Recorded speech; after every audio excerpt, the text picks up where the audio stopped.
Once upon a time, in a world not too different from ours, existed a man named John. John was your average guy. He enjoyed a good cup of coffee in the morning, loved his dog Max, and had an unusual knack for losing his car keys.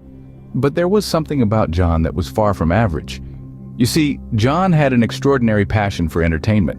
Movies, music, theater, you name it. If it was entertaining, John was there. One day, John found himself in a peculiar situation. He had just finished watching the latest blockbuster at his local cinema, and as he left the theater, he realized something. He had lost his car keys. Again. But this time, they weren't just misplaced. They were gone. Vanished.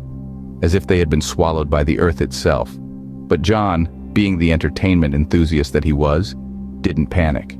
Instead, he thought, what would the protagonist of a movie do in this situation? John began his quest to find his car keys. He retraced his steps, questioned the popcorn vendor, even checked inside the soda machine. But the keys were nowhere to be found. Time was running out.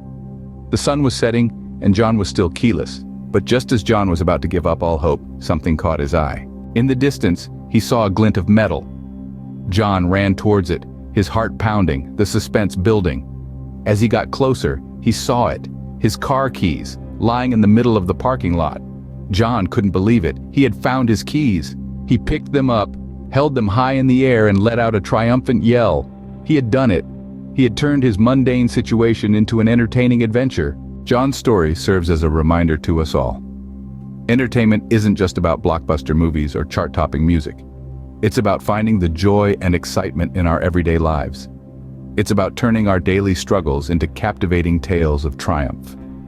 It's about turning the search for lost car keys into a gripping adventure. And remember, if you ever find yourself in a situation like John's, don't panic. Just think, what would the protagonist of a movie do? And who knows, you might just find yourself on an adventure of your own. And so, the moral of our story? If you ever lose your car keys, don't despair. Just remember, you're the star of your own life's movie. And as for John, well, he's considering a career change. He's thinking about becoming a locksmith. After all, he seems to have a knack for losing keys, so why not turn his misfortune into a fortune? Now that's what I call a plot twist.